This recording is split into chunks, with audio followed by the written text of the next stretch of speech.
देखिए 6-7% के आसपास की गेन जो है वो देखने मिल रहे हैं। राजेश जी, ये तो आप स्टॉक के बारे में क्या ही कहे सर, आज 6-7% तेजी में है, क्या करना चाहिए? जिनके पास है वो निकल जाए या फिर अभी भी रुकें?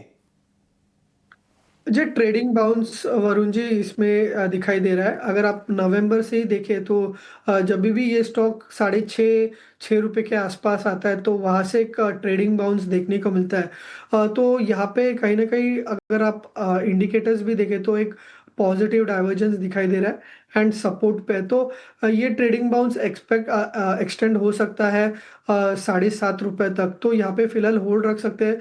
नीचे में जैसे मैंने कहा कि 6 साढ़े 6 का सपोर्ट है।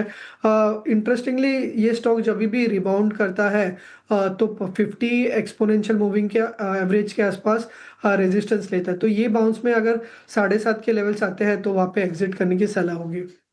चलिए, तो 7.5 के लेवल अगर यहाँ पे आते हैं तो बेटर होगा आप इस स्टॉक से एग्जिट कर लीजिएगा, क्योंकि वॉलेटाइल कितना है ये तो आप जानते ही हैं, कभी भी गिर सकता है। तो थोड़ा बहुत संभाल के आपको यहाँ पे ट्रेडिंग करना है। लेकिन चलिए कुछ और स्टॉक्स है और इन पे फोकस कर लेते। हो क्या रहा है सर, आज बैंक्स, एनबीएफसी और खासकर एनबीएफसीज में काफ़ी बेहतरीन तेज़ी है। जेएम फाइनेंशियल करीब 7-7.5% की तेज़ी यहाँ पे देखने मिल रही है। इसके अलावा अगर आप देखेंगे तो एल&टी फाइनेंस होल्डिंग यहाँ पे करीब 3-3.25% के आसपास के गेन से। कैनफिन होम्स 3% की तेज़ी यहाँ पे है। सर, एनबीएफसीज में क्या हो रहा है और कोई स्टॉक है एनबीएफसी में जो खरीदारी की राय देंगे आप? देखिए, एक आउट परफॉर्मर रहा है फाइनेंस स्पेस एंड यहाँ से भी एक्सपेक्ट करें कि ये परफॉर्मेंस कंटिन्यू रहेगा। जैसे आपने कहा एल&टी फाइनेंस, तो ये हमारे पिक में भी है। इनफैक्ट मॉर्निंग के जो कॉन कॉल किया था तो उसमें भी एल&टी फाइनेंस कवर किया था।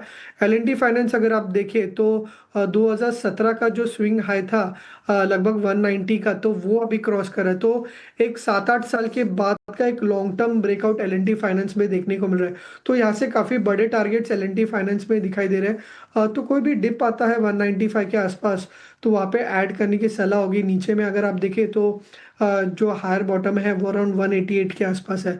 तो 195 193 के आसपास बाय कर सकते हैं। 188 का स्टॉप लॉस होगा। यहाँ पे काफ़ी बढ़िया टारगेट बन के आ रहे हैं। 220 से 225 के लक्ष्य यहाँ से एल&टी फाइनेंस में दिखाई दे रहे हैं। चलिए, 220 से 225 के लक्ष्य जो है वो यहाँ पे एल&टी फाइनेंस में देखने मिल रहे हैं। ये एक स्टॉक है जहाँ पे आप खरीदारी कर सकते हैं। इसके अलावा भी अगर आप देखेंगे तो काफ़ी सारे ऐसे स्टॉक्स हैं जहाँ पे अच्छी खासी खरीदारी है। सर, आज पीएसयू स्पेस भी थोड़ा चल रहा है, हालांकि एक बहुत इंटरेस्टिंग ट्रेंड आज देखने मिल रहा है। जो ये डिफेंस पीएसयूज थे इनमें गिरावट है, बाकी पीएसयूज में खरीदारी देखने मिल रही है। आप देखिए गार्डन रीच हो या फिर एचएएल हो, इनमें आज गिरावट है।